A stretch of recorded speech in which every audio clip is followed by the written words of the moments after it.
kwa neema zake nyingi dhahiratan wa batina, neema tunazoziona na tusizoziona, na neema tunazozijua na tusizozijua. Na miongoni mwa neema kubwa za Allah subhanahu wa ta'ala juu yetu ni neemat al-iman. Na Allah azza wa jalla kwa neema hiyo ya iman leo ametujalia ni miongoni mwa waumini, na katika mwezi huu adhimu, mwezi ulio na sharaf na cheo kikubwa, tupo katika ibada kubwa ya siyam, mojawapo wa nguzo za Kiislamu, pamoja na ibada zingine ambazo zinafuatana na mwezi huu. Tunamwomba Allah subhanahu jalla jalaluhu wa taqaddasat asma'uhu atupe tawfiq ya kusimama katika mwezi huu kwa himma na juhudi na bidii kubwa katika ibadat, na atupe tawfiki kadhalika ya kuyafanya hayo yote kwa ajili ya kumridhisha yeye subhana, ili tuingie katika fungu la wale waliofaulu kupitia kwa kuingiliwa na mwezi kama huu wa Ramadhan. Man sama ramadhana imanan wa ihtisaban ghufira lahu ma taqaddama min dhanbihi. Tunamwomba Allah subhanahu wa ta'ala tujalie ni miongoni mwao. Na wale kadhalika ndugu zetu na wazee wetu ambao mwaka jana tulikuwa nao, lakini kama tunavyofahamu dunia kila siku inapunguza watu kwa amri ya Allah subhanahu wa ta'ala, na tunapelekana kila baada ya siku kadhaa kwenye makaburi, kwa sababu wale ambao ajali yao imefika, hakuna jambo ambalo litazuia ajali hiyo au kuisongeza mbele au kuichelewesha hata dakika moja. Fa idha jaa ajaluhum la yastakhiruna saa wala yastaqdimun. Kwa hiyo ndugu zetu hawa waliotangulia mbele ya haki, na wengine wao tulikuwa nao hapa mwaka jana, tulifunga pamoja, tulitekeleza ibada hii ya siyam tukiwa pamoja katika ardhi hii. Leo sasa hivi hawapo. Allah subhanahu jalla jalaluhu awarehemu kule waliko, na awainue katika manzila, na wasameh madhambi yao, Allahumma amin. Wakiwemo wazazi wetu, wazee wetu na ndugu zetu wengi. Tukija katika majlis ya tafsiri ya leo, ambayo leo ndio darsa funguzi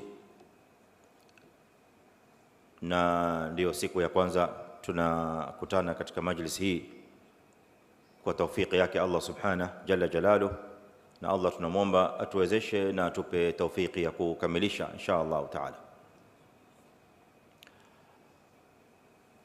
Tulikuwa tumeanza tafsiri ya sura Adh-Dhariyat, hapo ilikuwa ni mwaka jana. Wale ambao walikuwa nasi katika vikao hivyo wanakumbuka tulianza kutafsiri surat Adh-Dhariyat, wadh-dhariyati dharwa, falhamilati wiqra, faljariyati yusra, falmuqassimati amra, innama tu'aduna la sadiq wa inna ad-dina la waqi', mpaka mwisho wa aya hizi. Tulisimama katika darsa ya mwisho ya mwaka jana Ramadhan, darsa ya mwisho ya tafsiri, tulisimama katika tafsiri ya aya ya 14 katika sura hii. Dhuqu fitnatakum hadha alladhi kuntum bihi tasta'jilun. Hii ndio aya tulikuwa nayo katika darsa ya mwisho ya tafsiri katika mwezi wa Ramadhani uliopita. Kwa hivyo kuanzia darsa ya leo insha Allah taala tunaingia katika tafsiri ya aya zifuatazo, ambayo ni aya nambari 15 kuendelea mbele. Al-Haqq tabaraka wa taala atuambia maneno yafuatayo: innal muttaqina fi jannatin wa uyun akhidhina ma atahum rabbuhum innahum kanu qabla dhalika muhsinin كانوا قليلا من الليل ما يهجعون وبالأسحار هم يستغفرون وفي أموالهم حق للسائل والمحروم. Hizi ni aya kuanzia 15 mpaka aya 19 ambazo maana yake zimeshikana pamoja, na kwa hivi tutachukua tafsiri aya hizi zote kwa pamoja insha Allah taala, ingawa katika vikao vyetu tutagawanya mafungu kwa mafungu ili iweze kuwa sahali na rahisi katika ufahamu wetu. Allah subhanahu wa ta'ala baada ya kutaja hali za wale waliokanusha risala ya Mtume sallallahu alaihi wasallam na kukataa mafundisho ya Allah subhanahu wa ta'ala, akatueleza jalla jalaluhu ya kwamba malipo yao na makazi yao itakuwa ni motoni. Adhabu ambayo walipokuwa hapa duniani walikuwa wakiitisha kwa haraka, hadha alladhi kuntum bihi tastajilun, wakienda wakiadhibiwa siku ya kiyama huko wataambiwa kwamba hii ndiyo ile adhabu ambayo mlikuwa mnaitisha iwajie kwa haraka duniani.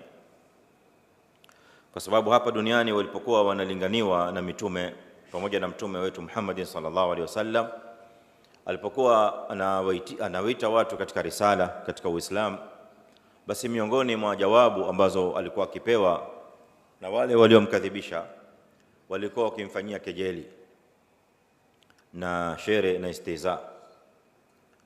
Wanamwambia, in kana hadha huwa alhaq, ikiwa haya unayotuambia ni kweli, basi tuletee adhabu, tuteremshie kimondo hicho ambacho unachotutisha nacho.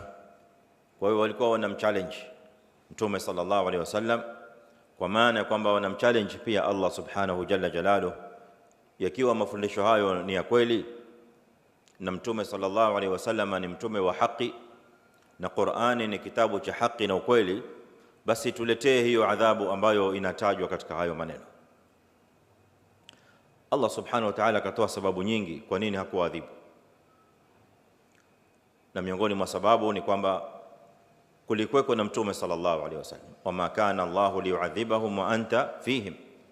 Allah subhanahu wa ta'ala hakuwa ni mwenye kuadhibu hali ya kuwa wewe Mtume Muhammad sallallahu alaihi wasallam upo pamoja nao.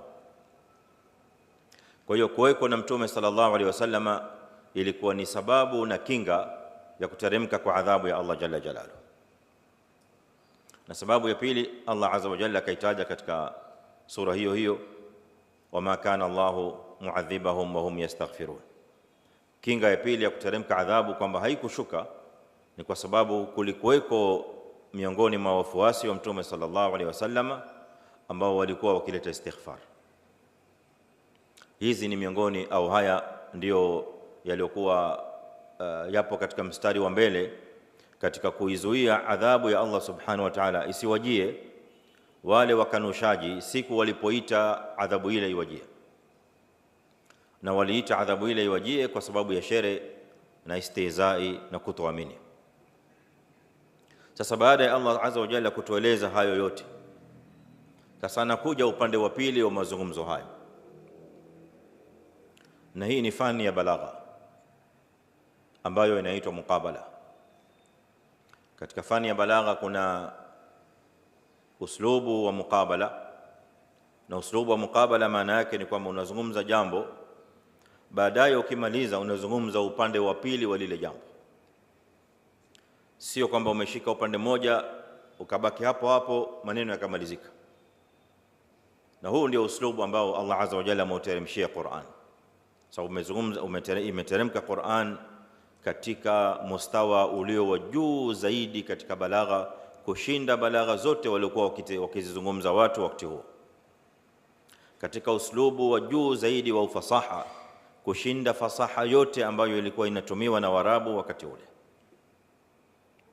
Na ndio maana Qur'ani ikawa ni muujiza. Walipoambiwa leteni sura moja mfano wake walishindwa, leteni sura 10 mfano wake walishindwa, hawakuweza. leteni Qur'ani mfano wake, walishindwa kwa sababu ya muujiza wa balagha na fasaha. Kwa hivyo uslubu wa muqabala unatuambia kwamba kwa sababu Allah azza wa jalla, au kwa kuwa Allah jalla jalalu ashatueleza upande wa watu wa motoni, maneno hayawezi kumalizika hapo.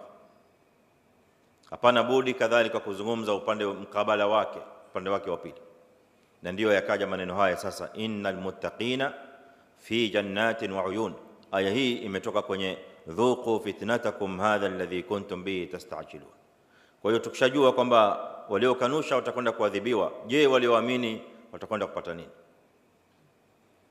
Ndio Allah subhanahu wa ta'ala sasa anatuambia maneno haya, innal muttaqina, hakika walio wacha Mungu, fi jannatin wa uyun, watakwenda kuwekwa katika mabustani, na mabustani hayo yatakuwa na chemichemi nyingi. Akhidhina ma atahum rabbuhum, wacha Mungu hao watakapokuwa humo katika mabustani ya peponi, watakuwa wanapokea katika zile neema nyingi, au neema zile nyingi ambazo Allah subhanahu wa ta'ala atakuwa anawaneemesha kwazo ndani ya mabustani hayo. Innahum kanu qabla dhalika muhsinin, na hayo watayakuta au watakwenda kulipwa kutokana na kwamba walikuwa wacha Mungu hao kabla ya siku hiyo ya malipo, na kabla ya kupewa malipo haya na neema hizi, walipokuwa duniani walikuwa ni miongoni mwa watu wa ihsan. Ihsan yenyewe imefasiriwa na Allah subhanahu wa ta'ala jalla jalaluhu yeye mwenyewe. Ma huwa al-ihsan? Hii ni ihsan ipi ambayo imewafanya hawa wacha Mungu wakafika daraja hii na wakapewa manzila hii kubwa mbele ya Allah subhanahu wa ta'ala na kuneemeshwa neema hizi nyingi? Tafsiri ikaja ya ihsan, innahum kanu qabla dhalika muhsinina kanu qalilan min al-layli ma yahja'una, walikuwa ni sehemu ndogo tu katika usiku wakilala. Tafsiri yake wanazuoni wanasema kanu kathiran min al-layli ma yusallun, yani kinyume cha maneno haya ni kwamba sehemu kubwa ya usiku wao walikuwa wakiswali. Maana yake ndio hiyo kwamba sehemu ndogo sana ya usiku walikuwa wakilala. Wabil ashari hum yastaghfirun, na zinapofika nyakati za pepo kucha, wakati wa suhur, wakati wa kula daku, kama wakati huu ambao sasa hivi Waislamu wamehimizwa katika sunna kwamba waamke ndipo waweze kula daku, majira ya takriban saa 10 za usiku, 10 na robo au 10 kuendelea mbele takriban. Hapo kuna kuwa na zile nyakati za muadhini wa kwanza, alfajrul kadhib. Mida hiyo ndizo au ndio wakati wa sahar. Sasa ukifika wakati huu, hawa wacha Mungu katika ile ihsani waliokuwa wakifanya, walikuwa wakimwomba Allah azza wa jalla istighfar. Wa fi amwalihim, na katika mali yao, haqqun lisaili wal mahrum, kuna haki ambayo anastahiki yule mwenye kuomba, maskini mwenye kuomba na maskini asiyeomba. Kwa sababu kuna maskini aina mbili. Kuna maskini ambaye waomba, huja akakuomba mimi nina shida. Kisha kuna maskini ambaye haombi, ukimwona wewe utafikiri amejitosheleza, huyu amekaa vizuri kabisa, lakini la, shida anazo, anahitajia, anastahiki kupewa katika haki ya Allah azza wa jalla. Tatizo ni kwamba haombi, na ndio maana pengine wengi katika watu hawawezi kutambua. Allah azza wa jalla anawaeleza watu sampuli hii katika suratul Baqara, yahsabuhumul jahilu aghniya, yule asiyewafahamu atadhani kwamba ni matajiri, kwa sababu kuomba sio sifa yake, pamoja na kwamba ni muhtaji. Sasa yule asowajua atadhani kwamba huyu jamaa ni tajiri mkubwa sana, kama sio tajiri, ni muhtaji, lakini amehifadhi sharaf ya jina lake, amehifadhi heshima ya uso wake, hendi akamwaga maji ya uso wake hovyo hovyo kwa watu, nipe nisaidie. La yasaluna an-nasa ilhafa, hawaombe. Huyo ndiye mahrum, kama ilivyofasiriwa na ahli ilm au taifa min ahli tafsir. Hizi ndizo aya kwa jumla, maana yake kama hivi tulivyofasiri. Sasa tutaingia insha Allah taala katika kuanzia darasa ya leo katika kuchambua maneno haya kwa kina, ili tuweze kuyafahamu kwa undani zaidi. Tafsiri utaielewa kwa uzuri zaidi utakapokuwa umezama, badala ya kupita tu neno na tafsiri. Kuna mambo mengine muhimu ambayo yatakuwa yamekupita, kwa sababu aya za Qur'an katika mambo yake ya miujiza, au katika miujiza wa aya za Qur'ani, annaha tufassiru ba'daha ba'da, kwamba aya za Qur'ani zinajifasiri yenyewe kwa yenyewe. Ukielewa ibara hii, maana yake ni kwamba ili uweze kusimama katika tafsiri kwa hali nzuri au kwa ufahamu mzuri zaidi, inakubidi unapofika kwenye tafsiri ya aya uangalie na aya zingine kama hizo ambazo zimezungumzia maneno hayo, uweze kuelewa maana aya hiyo kwa uwazi zaidi. Hapo ndio utaona raha ya tafsiri ya Qur'an na uzuri wa tafsiri ya Qur'ani na upana wake, kuliko kwenda tafsiri neno kwa neno kwa Kiswahili yake ushamaliza, utapitwa na mambo mengi sana.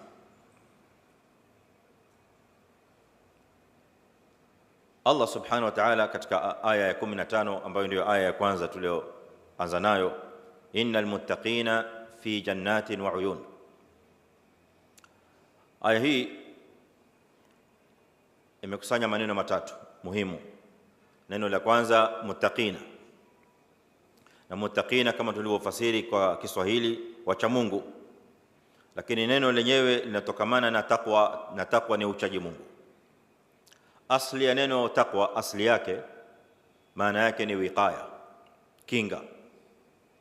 Na ndio maana wanazuoni wanafasiri neno taqwa Allahi, an taj'ala bainaka wa baina iqabi Allahi hijab au wiqaya, ni kule kufanya baina yako au kuweka baina yako na adhabu ya Allah subhanahu wa ta'ala, kuweka kizuizi au kinga.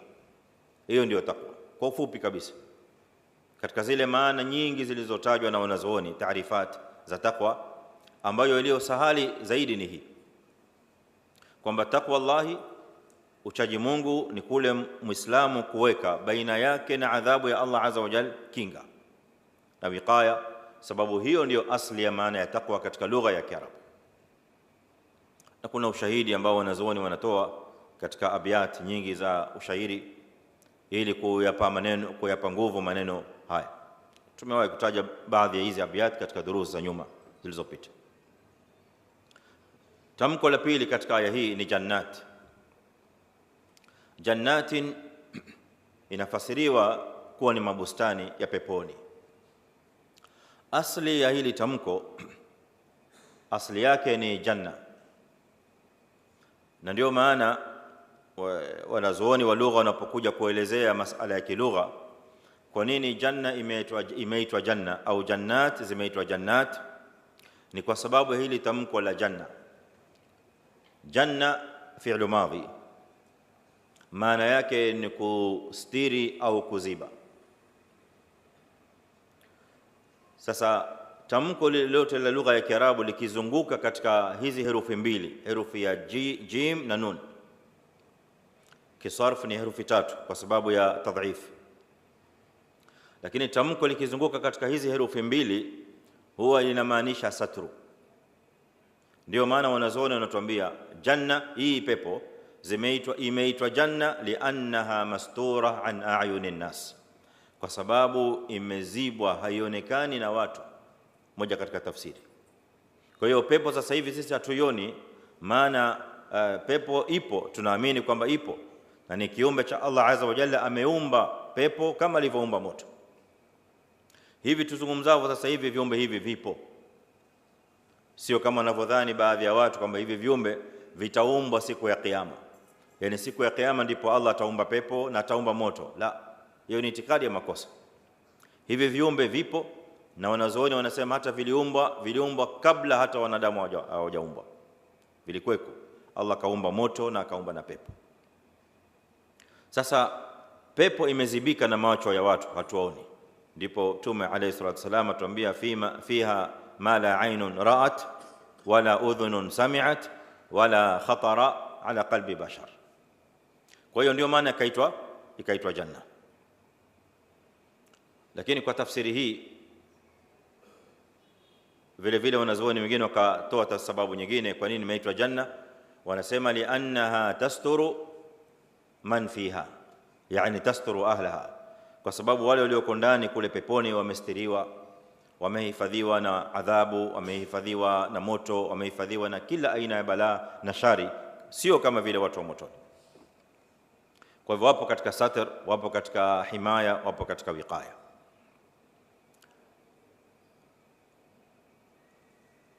Ndio maana katika lugha unakuta tamko lolote ambalo limebeba herufi ya jim na nun katika lugha ya Kiarabu huwa maana yake ni kitu kilichostirika. Majini wanaitwa majini, jan au jin, liannahum masturun, kwa sababu wamestirika, yani hatuwaoni.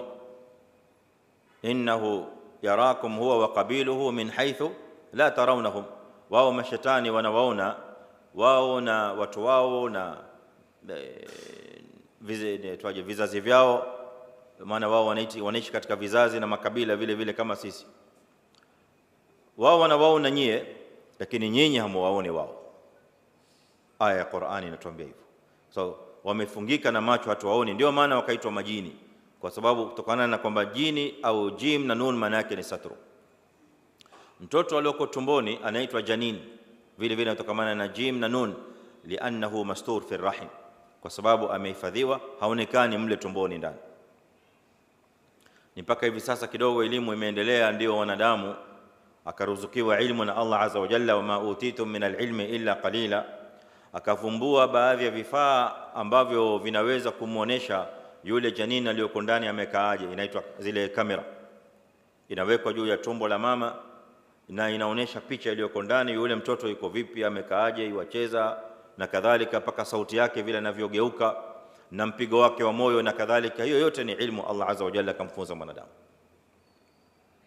Wala hiyo haimaanishi kwamba mwanadamu kupitia au kufikia hapo ameweza kuyajua yaliyomo katika rahim. Baadhi ya waislamu wengine wakifika hapo kidogo utatizika, kwa sababu Allah azza wa jalla atuambia kwenye Qur'ani, inna Allaha ya'lamu wa ya'lamu ma fi al-arham, inna Allaha 'indahu 'ilmu sa'a wa yunazzilu al-ghayth wa ya'lamu ma fi al-arham. Na Allah azza wa jalla ni mtambuzi, mjuzi, kwa anayafahamu na kuyajua yaliyomo katika vizazi. Mwanadamu akajiuliza, sasa ikiwa Allah anajua na hii ni ilmu yake khas katika zile mafatihul ghaib al-khamsa, hizi ni funguo za ghaibu za Allah azza wa jalla, iweje mwanadamu leo ametambua yaliyomo katika janina najua? Sio hivyo tafsiri yake. Kujua huku sio kujua kumuona tu yule mtoto na kujua amefika kiwango gani, wiki ngapi, miezi mingapi. Hii ni ilmu Allah azza wa jalla ametaka kumpa mwanadamu. Lao angetaka kuizuia ilmu hii Allah azza wa jalla mwanadamu asijue, asingejua. Lakini mwanadamu ameweza kufika hapo kutokana na ilmu ya Allah azza wa jalla aliyompa. Aya inasema wama utitum, wala hamkupewa katika elimu. Kwa hiyo elimu inatoka kwa Allah subhanahu, yote ile inatoka kwa Allah subhanahu jalla jalalu, hasatan hii elimu iliyo na manufaa. Sasa janin imeitwa janin kwa sababu pia imefichika. Mwenda wazimu huitwa majnun. Ameitwa majnun lianna aqlahu mastur, kwa sababu akili yake imefungika, imestirika, haiwezi kutambua, haiwezi kufahamu. Akili ya mwenda wazimu imefungika, ndio maana akaitwa majnun. Vile vile asili yake ni jim na nun. Kwa hivyo ukielewa asli ya matamshi ya lugha ya Kiarabu itakuwezesha kuelewa maana ya maneno mengi katika lugha. Sasa Allah subhanahu wa ta'ala atuambia jannat. Jannat kama tulivyosema imeitwa mabustani kwa sababu hayaonekani au kwa sababu yanahifadhi wale walioko ndani. Na hii sababu ya pili ni sababu ambayo pengine mtu aweza kuuliza, au sababu ya kwanza mtu aweza kuuliza, kama ikiwa janna au pepo imeitwa janna kwa sababu haionekani, basi mbona mabustani ya duniani yanaitwa pia janna? Wa dakhala jannatahu wa huwa zalimun li nafsi. Kwa mabustani ya duniani pia yameitwa janna, lakini yanaonekana, mbona yameitwa janna? Tafsiri yake ni kwamba mabustani ya duniani au ardhini pia yameitwa janna kwa sababu yamestirika yale yaliyomo ndani kwa miti ile iliyomo ndani yake, lanaha mastura bil ashjar, kwa sababu imezungukwa na imefunikwa na miti. Bustani haliitwi janna mpaka liwe na miti. Kama halina miti mikubwa mikubwa ya kustiri yale yaliyomo ndani, haitwi janna. Ili ile ibara ya lugha isimame pale pale. Na pepo za Allah subhanahu wa ta'ala, kama wanavyotuambia wanazuoni, ni pepo ambazo zina maratib, pepo ambazo zimeumbwa katika daraja mbalimbali, zimeumbwa katika level tofauti tofauti. Yani pepo ya Allah azza wa jalla yote haipo katika level moja. Usifikirie kwamba ukiingia peponi wewe na wenzako wengine wote na waumini wote mtakuwa katika level moja, sio hivyo. Pepo Allah azza wa jalla amewekea darajat, kama ambavyo moto ina darakat. Moto ngazi zake ni za kushuka chini, wa chini kabisa kule ndio wale wanafiki watakapoadhibiwa, innal munafiqina fi darkil asfali minan nar, ndio ikaitwa darakat. Pepo daraja zake ni za kwenda juu, moto daraja zake ni za kwenda chini. Kwa hiyo walioko chini kabisa motoni ndio muovu zaidi, na walioko juu zaidi peponi ndio walio mwema, au walioko juu zaidi mbele Allah subhanahu jalla jalaluhu.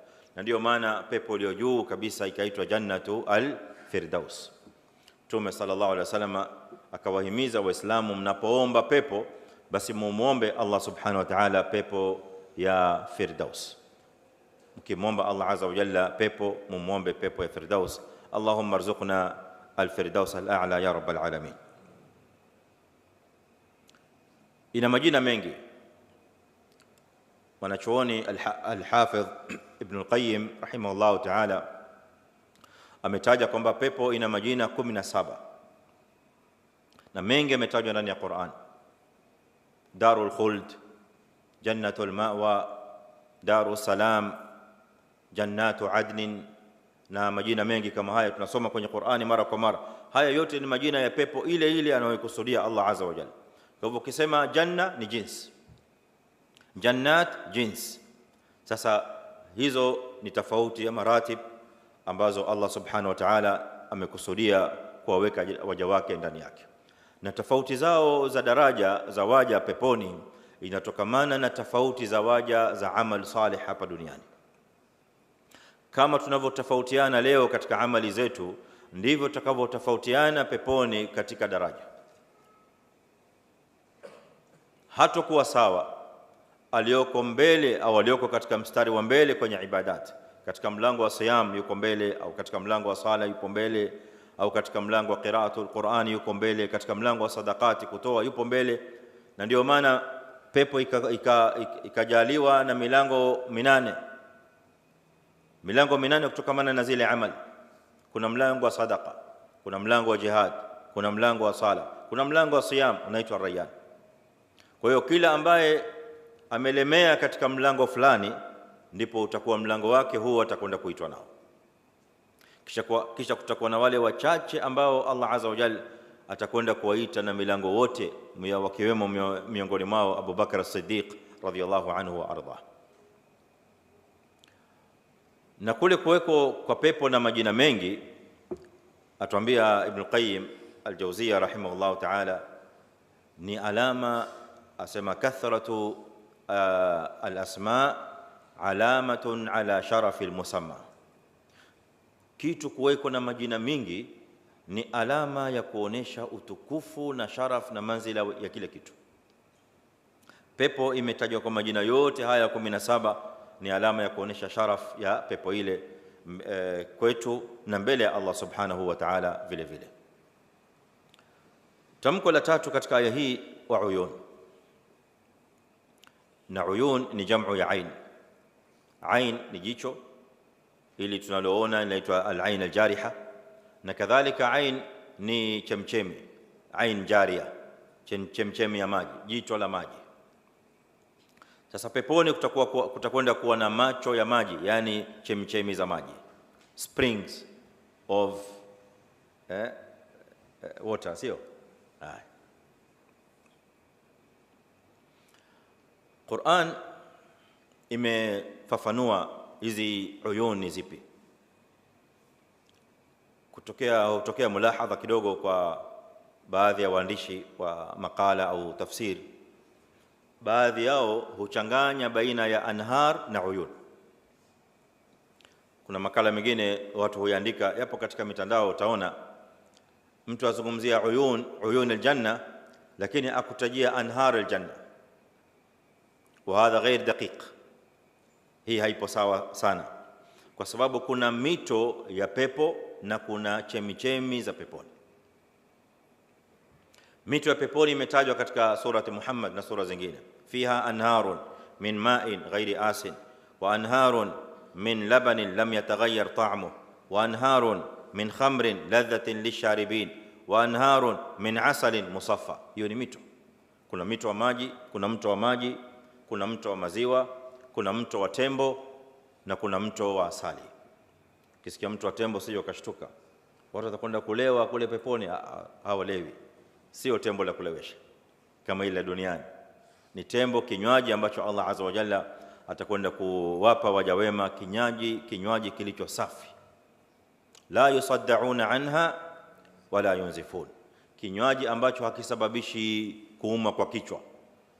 Wanazuoni wanasema hii ni alama ya moja katika uovu wa tembo la duniani, linakuletea headache. Tembo la peponi halina soda, wala halikuletea dhiki yoyote wala tabu yoyote, wala kulewa pia ulewi, akili yako ipo vile vile. Sasa uyun hizi ni anhar. Uyun za peponi zimetajwa zote ndani ya Qur'ani, kwa jumla ni 3. Chemchemi za peponi ni 3. Lakini kabla ya kuzieleza hizi chemchemi za peponi 3 ni zipi, kwanza kuna tamhidi ambayo inabidi tuifahamu kwa uzuri, ndipo tuje katika maelezo ya hizi chemchemi. Peponi kama tulivyotaja sasa hivi, watu watakuwa katika daraja. Walio katika daraja ya juu kabisa peponi wanaitwa al-muqarrabun. Hao ndio wale as-sabiqun waliotajwa kwenye suratul Waqi'a. Was-sabiquna as-sabiqun ulaika al-muqarrabun, hao ndio walio juu kabisa fi jannati an-na'im, mpaka mwisho wa aya. Walioko chini yao wanaofuata wanaitwa al-abrar, waja wema. Kwa hiyo abrar ni daraja ya wema walio chini ya muqarrabun, na abrar ni sawa na kusema ashab al-yamin, wa ashabul yamin ma ashabu al-yamin. Tumefahamiana vizuri hapo. Kwa hiyo tuna daraja ya juu ya muqarrabun na tuna daraja wanaowafuata chini yao ambao ni ashabul yamin, vile vile wanaitwa al-abrar. Tukishaelewa ibara hii na kupeleka mbele sasa, ndipo tufahamu hizi chemchemi zimezungumzwa vipi ndani ya Qur'an. Sasa hizi chemchemi za vinywaji peponi zitakuja kwa aina mbili. Aina ya kwanza, chemchemi ya kinywaji cha peponi ambacho kitakuwa vile vile kimebaki katika hali yake ya asli, haijachanganywa. Na hicho ndicho kinywaji ambacho watakunywa al-muqarrabun. Kwa hiyo chemchemi ambayo iliyo asli, ya asli yenyewe, kabla haijachanganywa, haijakuwa mixed, watakunywa al-muqarrabun. Sasa wakati inateremka, maana muqarrabun wapo juu, sasa wakati inasongea mbele, zile chemchemi zitawafikia wale waja wema abrar, lakini zikifika kule mbele kwa abrar, ashab al-yamin, zitakuwa imechanganywa.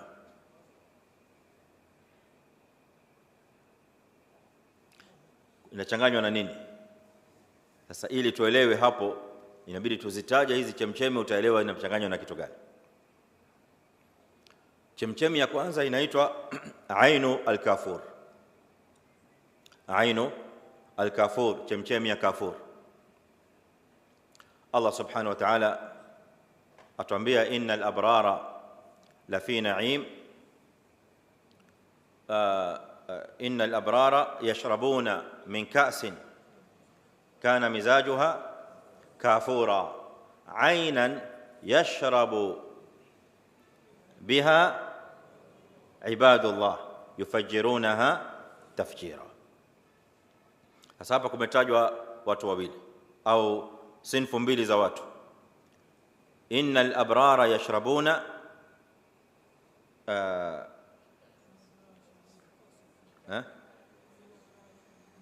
innal abrara la fi na'im. Innal abrara yashrabuna min ka'sin, hii tuko katika suratul insan, ile ya pili katika suratul mutaffifin. Katika suratul insan, innal abrara yashrabuna min ka'sin kana mizajuha kafura. Ndio maana nikawaambia abrar wale walio chini, ashabul yamin, chini ya wale muqarrabuna. Sasa hawa watakunywa katika vikombe au glasi ambazo kana mizajuha kafura, vinywaji vilivyochanganywa na kafur.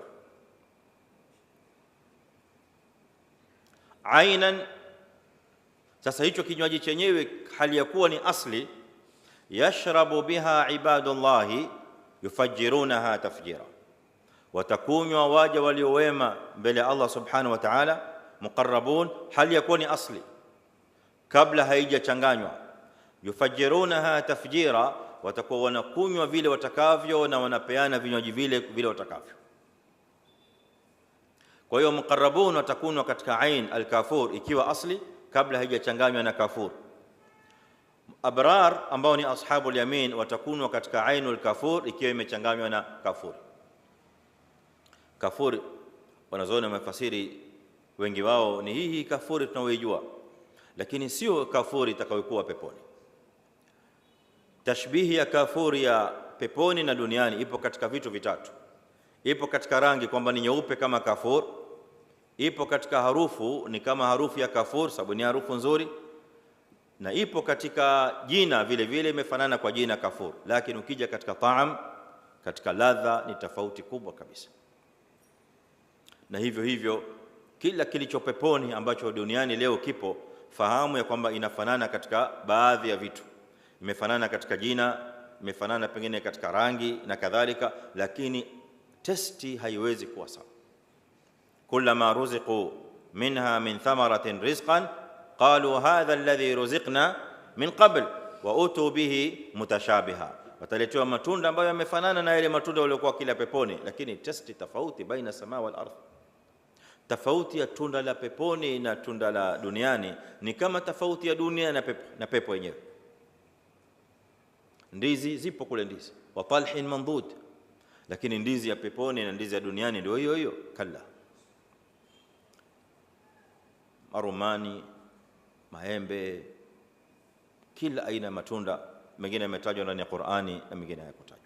Wafawake, Allah azza wa jalla akatuambia kwa jumla na matunda yote. Ainu ya pili katika Qur'ani imetajwa ni ain as-salsabil. Ainu salsabil ni ainu vile vile ambayo katika hali yake ya asli watakunywa muqarrabun, hali yako imechanganywa watakunywa al-abrar. Aya inasemaje? wayusqawna fiha ka'san kana mizajuha zanjabila aynan fiha tusamma salsabila. Salsabil ni chemchemi iliyochanganywa na zanjabil. Zanjabil tangawizi. Ile ain al-kafur imechanganywa na kafur, ainu salsabil imechanganywa na tangawizi. Kama tulivyotaja, jina lile lile, rangi pengine ni ile ile, lakini taam yakhtalif.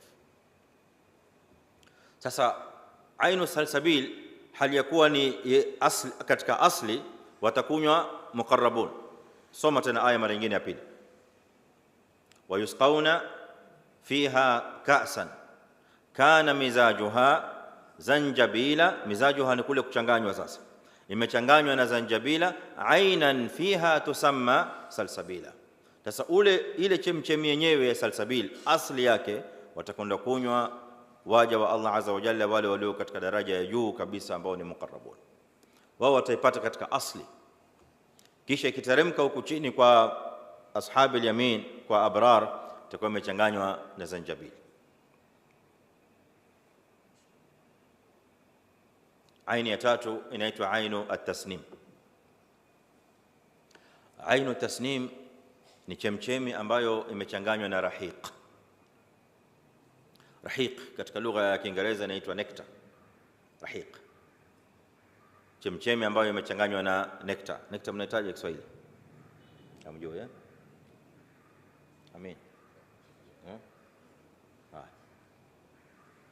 Allah subhanahu wa ta'ala tuambia, innal abrara la fi na'im wa innal fujjara afwan, innal abrara la fi na'im على الأرائك ينظرون تعرف في وجوههم نظرة النعيم يسقون من رحيق مختوم ختامه مسك وفي ذلك فليتنافس المتنافسون ومزاجه من ايش؟ من تسنيم. haya, nenda mbele sasa, utasikia haya inasemaje? Ainan yashrabu biha almuqarrabun. aya hizi katika surat Al-Mutaffifin, Allah azza wa jalla tuambia, innal abrara la fi na'im, hakika waja wa Allah azza wa jalla wema watakwenda kuwa katika neema nyingi za Allah azza wa jalla. Allahumma ij'alna minhum ya rabbal alamin. Ala al-araiki yanzurun, watakuwa wamekaa katika makochi makubwa ya ufahari, hali ya kuwa wanaangaliana. Utakuwa na makalio makubwa ya ufahari peponi, watu watakwenda kuyakatia kule siku ya kiyama. Watu wamekaa katika araik, jamu arika, makochi yale makubwa ya ufahari wa hali ya juu kabisa ambayo mwanadamu hajawahi kuyaona duniani.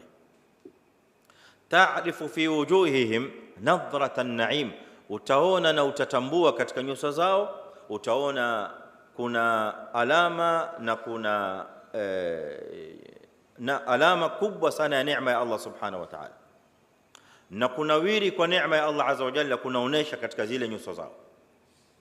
Watu wa peponi abrar, yani ukitazama zile nyuso zao utaziona kwamba zinanawiri neema ya Allah azza wa jalla, zinatoa alama ya kwamba wameneemeshwa, wapo katika neema kubwa ya Allah subhanahu jalla jalaluhu. Neema ile mpaka itaonesha katika nyuso zao, kama vile ambavyo watu wa motoni watakapokuwa wanaadhibiwa, nyuso zao, adhabu itaonesha katika nyuso zao, na uovu na ubaya utaonesha katika nyuso zao, na hamu na ghamu itaonesha katika nyuso zao, na ile hali ya taabu wanayopitia itaonesha katika nyuso zao. wujuhun yawma idhin na'ima lisa'yiha radiya. Allahumma ij'alna minhum ya rabbal alamin. Sasa hawa watakuwa na alama katika nyuso zao kuanzia watakapofufuliwa mpaka kusimama kwenye hisab mpaka kuingia peponi, na hawa kadhalika waliokanusha vile vile watapitia alama hizo. Kwa hivyo ta'rifu fi wujuhihim nadratan na'im, utaona mng'aro, utaona nuru, utaona nyuso zinametameta, zinang'ara kwa neema ya Allah subhanahu wa ta'ala aliyowaneemesha. Yusqawna min rahiqin makhtumin khitamuhu misk, watanyishwa kinywaji ambacho kimechanganywa na rahiq, ambacho kinywaji hicho kimemaliziwa mwishowe katika kinywaji hicho, katika kumaliza kuchanganya ikachanganywa na miski. Kwa hivyo mwisho wake ni kwamba ina miski.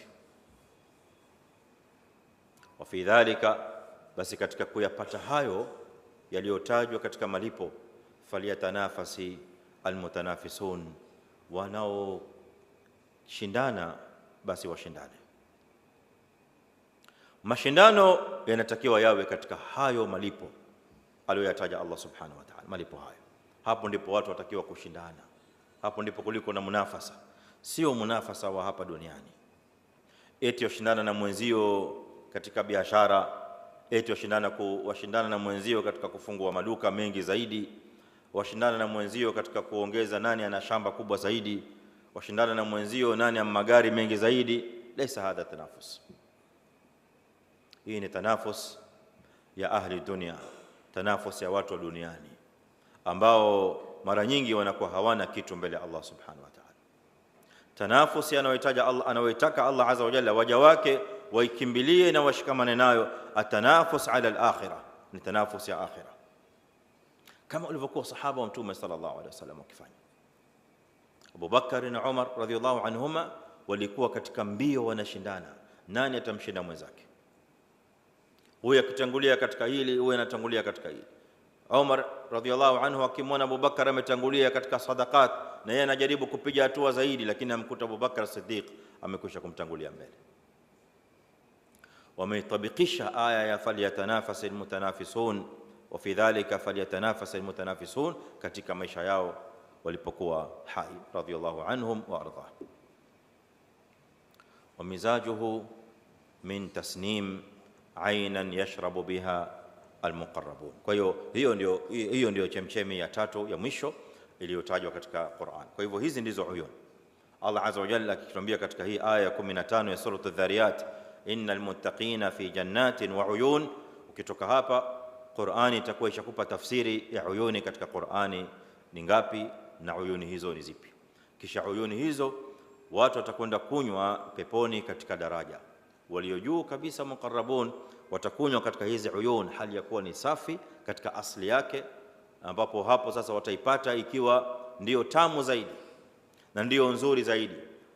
Pengine katika wakati tulipokuwa tunaelezea maneno haya, labda wewe utajiuliza, mbona kwa nini muqarrabun wanakunywa ikiwa asli, hawa ashabul yamin wanaipata ikiwa imechanganywa, si nzuri zaidi ikiwa imechanganywa? La, ikiwa katika asili yake ndio ilikuwa tamu zaidi, ndio ilikuwa nzuri zaidi.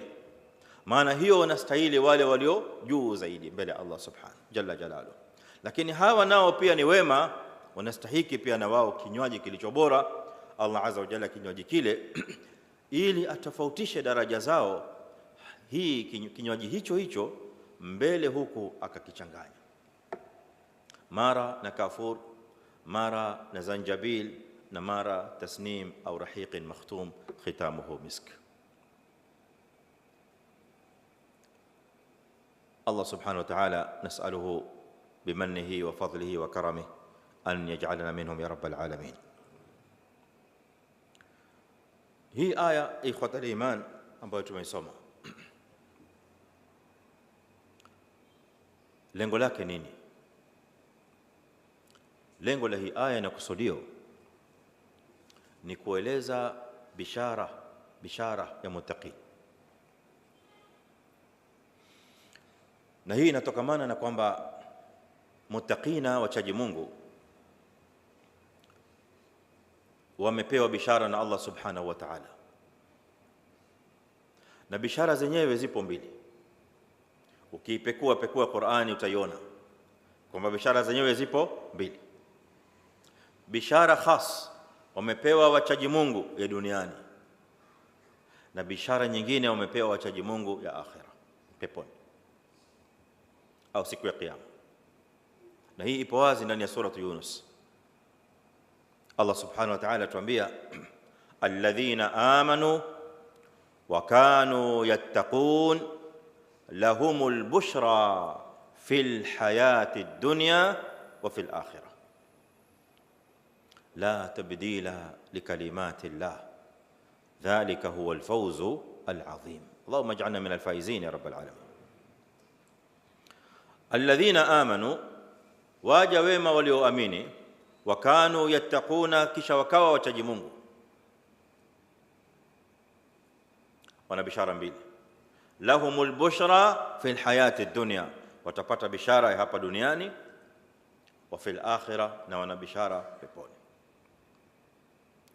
Sasa kumbe hii aya iliyotaja bishara hapa, hii ni bishara moja katika zile bisharat au bashair nyingi alizokusudia Allah azza wa jalla katika aya hii.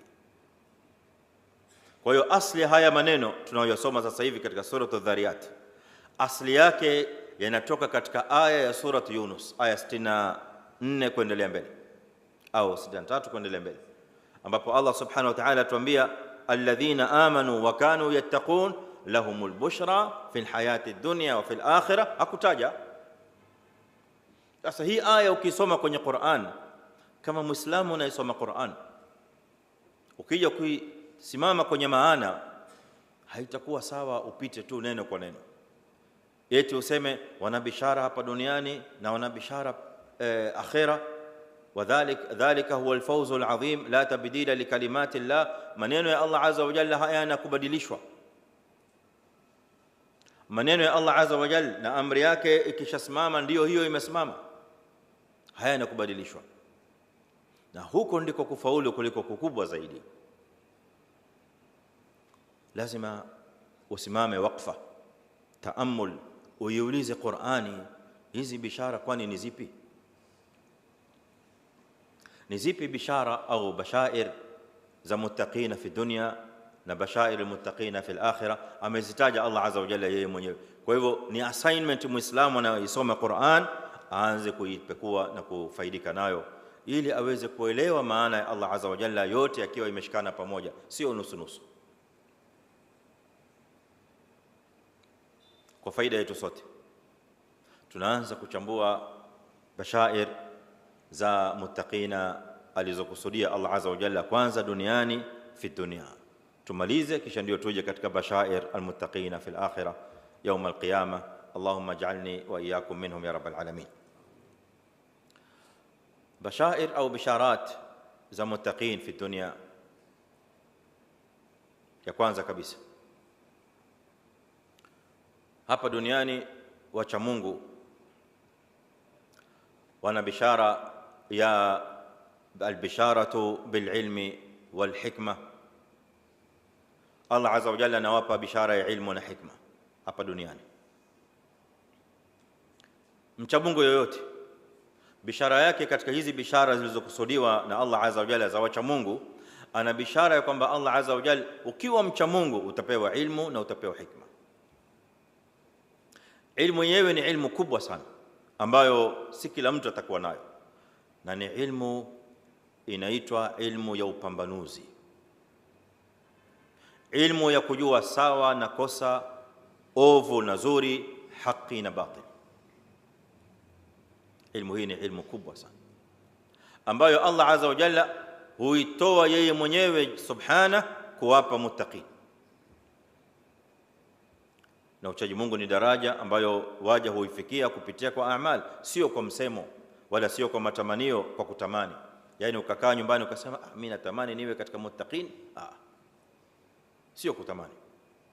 Taqwa martaba yasil ilaiha alabd bilamal alsalih. Ukishakuwa na iman sasa unatekeleza amal salih mpaka unafikia martaba hiyo.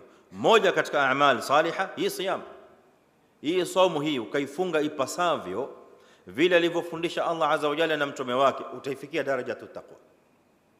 Kutiba alaykumus siyam kama kutiba ala alladhina min qablikum la'allakum tattaqun. Kwa hivyo usidharau kwamba labda kadhani kuna mambo makubwa mazito huwezi kuyafanya. La, ni mambo ambayo pengine unayafanya kila mwaka. Swali ni kwamba unayafanya vipi? Allah subhanahu wa ta'ala katika ibada ya mja kuna jambo kubwa ambalo analiangalia, anaangalia uzuri wa ile ibada, sio wingi wake.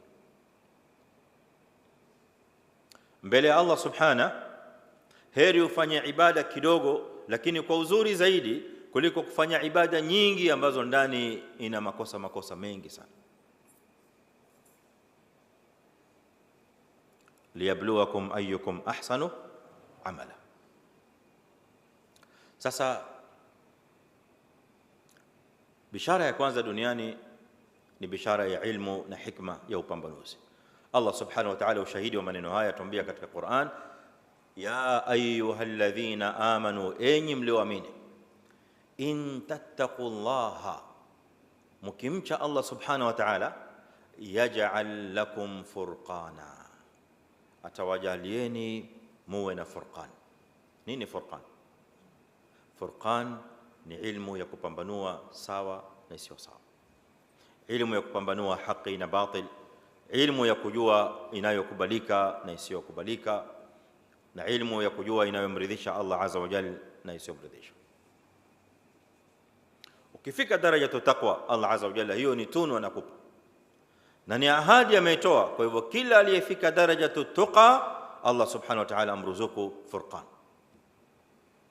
anakuwa na furqan yumayiz baina alhaq walbatil, yumayiz baina alaqida التوحيد والشرك, يميز بين السنه والبدعه, يميز بين المقبول والمطروح والمردود, يميز بين ما يرضي الله عز وجل وما يسخطه, yale yanayomridhisha Allah azza wa jalla na yanayomchukiza. Hii ni bishara ya kwanza. البشاره الثانيه للمتقين دنياني, معيه الله سبحانه وتعالى للمتقي او للمتقين بالنصر والتأييد والعون. Allah azza wa jalla anawapa bishara wachaji Mungu duniani kwamba atawapa nusra na ushindi. Kila mchaji Mungu hata kawa mmoja peke yake, Allah azza wa jalla atamwandikia nusra na ushindi, walau kana fardan, hata kama ni mmoja. Ushindi hauji kwa wingi, ushindi unakuja kwa yale yaliyomo kwa wale wanaotafuta ushindi katika mioyo yao, katika maisha yao na katika nidhamu ya uhai wao. Wanaamiliana na Allah azza wa jalla muamala gani? Ushindi hautokamani, hauna mafungamano yoyote na wingi wa watu au uchache wao. Na aya za Qur'ani nyingi zinatueleza ushahidi wa maneno haya, wa kam min fi'atin qalilatin ghalabat fi'atan kathira biidhnillah. Allah subhanahu wa ta'ala ushahidi wa maneno haya atuambia, inna Allaha ma'a alladhina ittaqaw. Allah subhanahu wa ta'ala yupo pamoja na wale wacha Mungu. Hii inaitwa ma'iyya katika ilmu ya aqida tauhid. Al-ma'iyyatu ma'iyatan, ma'iyya za Allah subhanahu wa ta'ala zipo mbili, al-ma'iyyatu al-khassa wal-ma'iyyatu al-'amma. Ma'iyya ambayo ni khas, ma'iyya khas au ma'iyya khassa ni ma'iyya makhsus, yani Allah kuwa na mja kwa hali makhsus, na hiyo inakusudiwa wale waja wema peke yake na wa Allah subhanahu wa ta'ala. Allah anakuwa nao kwa maana ya kwamba anawapa ushindi na anawapa nusra na anawapa usaidizi wakati wowote wanapohitajia usaidizi na ushindi wa Allah subhanahu. Ma'iyya amma ni kule Allah azza wa jalla kuwa na kila mja kielimu, wa huwa ma'akum aina ma kuntum, na Allah yupo pamoja nanyi kielimu popote pale mlipo. Wapi utakwenda Allah azza wa jalla hajui wewe ulipo wapi katika dunia hii, katika ardhi hii ya Allah azza wa jalla. Wapi utajificha kwamba Allah azza wa jalla hajui ulipo? Hamna, sababu Allah azza wa jalla atuambia wa huwa ma'akum, yupo pamoja nanyi, aina ma kuntum, popote mlipo. Wa hiya ma'iyya, ma'iyatul ilm wal ihata. Allah anaufahamu ana ilmu kamili na utambuzi kamili wa kujua mja wake, kila mja yupo wapi na anafanyaje. Pale ambapo wewe unaamini kwamba umejificha, lakini umejificha na macho ya watu peke yake, hujajificha na ilmu ya Allah azza wa jalla na ihata ya Allah subhanahu wa ta'ala, yeye anakuona subhanahu jalla jalaluhu. Fa in lam takun tarah fa innahu yarak. Sasa ma'iyya khasa ni Allah azza wa jalla kuwa na mja katika nusra na katika ushindi. Waangalia sahaba wa Mtume sallallahu alaihi wasallam, kutokana na daraja ya taqwa waliokuwa nayo kubwa, Allah azza wa jalla alikuwa nao katika kila mawqif ambayo walihitaji ushindi, walihitaji nusra ya Allah subhanahu. Hata katika zile mawaqifi ambazo waliteleza, lakini Allah azza wa jalla hakuwaacha. Katika vita vya Uhud waliteleza baadhi ya sahaba, sio wote, baadhi yao wale Roma waliopewa amri na Mtume sallallahu alaihi wasallam an yas'adu aljabal, wapande jabali, wasiteremke kushuka chini, sawaun kasarna au kusirna, tukishinda au tukishindwa. Lakini waliteleza, yakapita yaliyopita katika mioyo yao, wakateremka.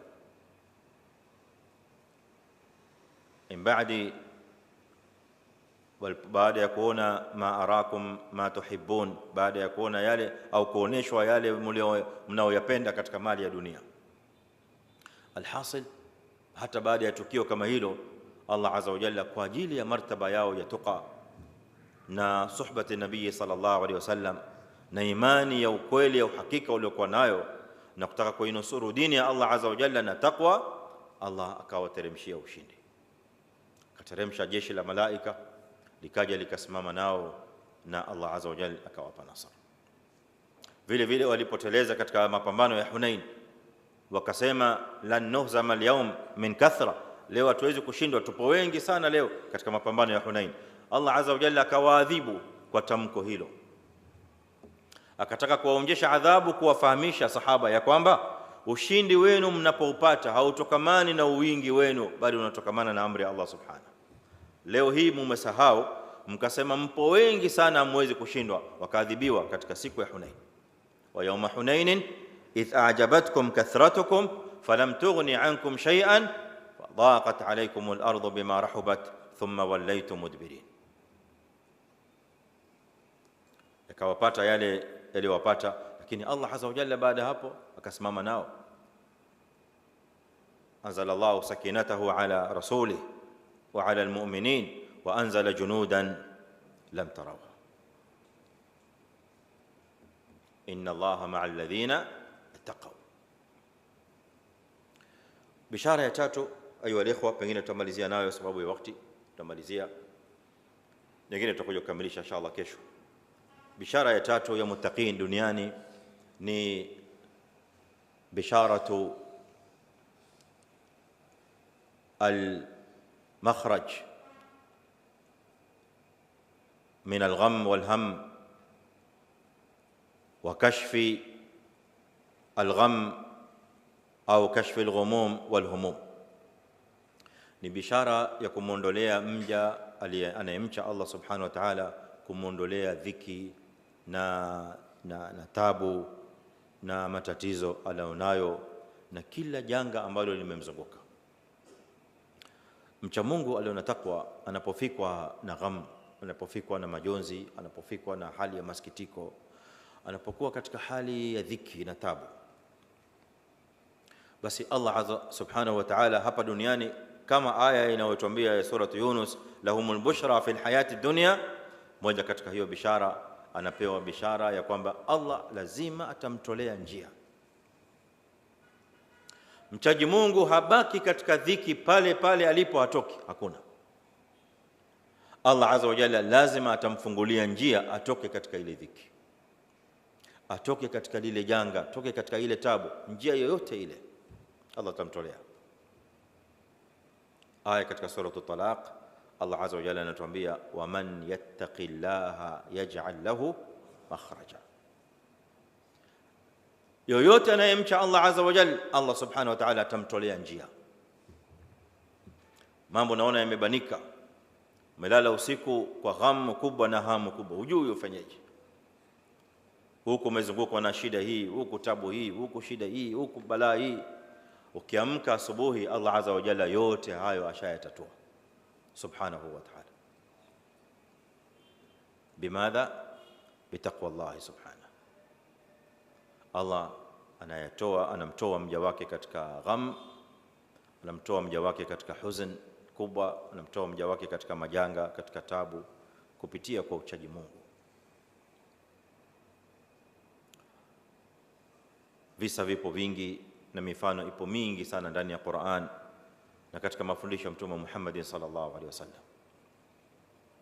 Yusuf alayhi salam ni mfano mmoja mkubwa wa maneno haya. Alikuwa katika ghamu kubwa tangu akiwa mdogo, kachukuliwa na ndugu zake kwa ajili ya hasadi na ndugu zake.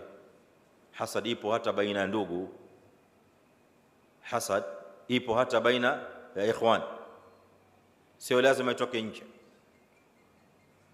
Wakamchukua ndugu yao wakamtia katika ghayabatil jub, katika kisima. Akitoka kwenye kisima pale,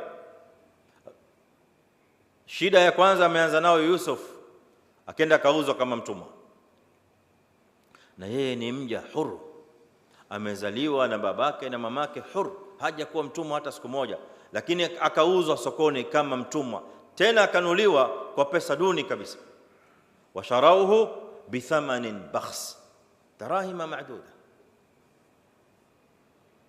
Akaenda kauzwa, kafanya kazi katika nyumba ya waziri, katika wakubwa wa Misri, fanya kazi huko. Kafanya kazi miaka aliyofanya, muda aliyofanya, akapata mtihani mwingine wa yule mke wa yule mkubwa wa Misri, Azizu Misr, akamtaka. Balaa nyingine hiyo. Hapo ndipo sasa kajitokeza takwa ya Yusuf alayhi salam. Warawadathu allati huwa fi baytiha an nafsihi wa ghallaqat alabwab wa qalat hayta lak qala ايش معاذ الله انه ربي احسن مثواي innahu la yuflihu adh-dhalimun. Haya maneno alikuja baadaye Yusuf akaja akayafasiri yeye mwenyewe, wakati anapokuwa baada ya kuwa ashatoa, ashamweleza babake kwamba hii babangu ndio tafsiri ya ile ndoto niliyokueleza. Lakini kabla ya hapo, alipojiwa na ndugu zake kuja kuchukua mali na kuchukua chakula, na yeye ndiye msimamizi wa khazaini Misri, hawajamtambua yeye, akawatega na swali. Alipowatega na swali, wale wakajua, ndugu zake wakajua kwamba kumbe huyu ndio Yusuf. Innaka la anta Yusuf, wewe ndio Yusuf? Akasema ana Yusuf, mimi ndio Yusuf. Sasa Yusuf alayhi salam, nataka hapo msikize kidogo kwa makini, anatoa maelezo ya yeye kufika pale alifikaje. Sikizeni ibara Yusuf alayhi salam. Allah azza wa jalla anatueleza ibara hii hikayatan an Yusuf. Asema subhana jalla jalaluhu, innahu, Yusuf anasema, anawaambia ndugu zake wanamuuliza, wewe ndio Yusuf leo ulioko hapa mbele? Sisi tuamjua Yusuf tuliyemtia kisimani, alikuwa hana mbele ana nyuma, lakini wewe ndio leo ulioko hapa unayesimamia khazina za Misri yote. Hakutoki kitu paka na amri ya Yusuf alayhi salam. Innaka la anta Yusuf? Qala ana Yusuf wa hadha akhi, na huyu ndio ndugu yangu Bunyamin huyo. Sasa anatoa maelezo, anawaambia innahu man yattaqi wa yasbir. Tamko la kwanza alianza nazo Yusuf alayhi salam kuwaambia ndugu zake kijambo lililomfikisha pale, na yale yote aliyoyapitia katika ghamu na hamu na tabu na shida na dhiki, miaka kwa miaka, kutoka kwenye kisima akawa mtumwa, akawa mfanyikazi, akafungwa jela. Lakini mwisho wa kusha Allah azza wa jalla ja'ala lahu makhrajan, naam, makhrajan adhiman, akawa ndiye mkubwa kabisa pale Misri. Sasa anatoa yeye mwenyewe maelezo akisema, innahu man yattaqi wa yasbir fa inna Allaha la yudhi'u ajra almuhsinin. Hakika mwenye kusubiri na hakika mwenye kuwa na takwa, uchaji Mungu na kusubiri, basi atambue ya kwamba Allah azza wa jalla siye mwenye kupoteza thawabu na ajiri na malipo ya wale wanaofanya wema. Na haya ndio malipo aliyostahili Yusuf alayhi salam, kutokana na kwamba na bishara hii ya tatu, anna almuttaqi au anna almuttaqin lahum bisharatu almakhraji wa alkashf min alghammi walham, wanapewa bishara kutoka kwenye gham na gham. Allah subhanahu wa ta'ala nas'aluhu bimannihi wa karamihi an yarzuqna wa iyyakum at-tuqa. وصلى الله وسلم وبارك على نبينا محمد وآله. Hii ni An-Nisaa TV.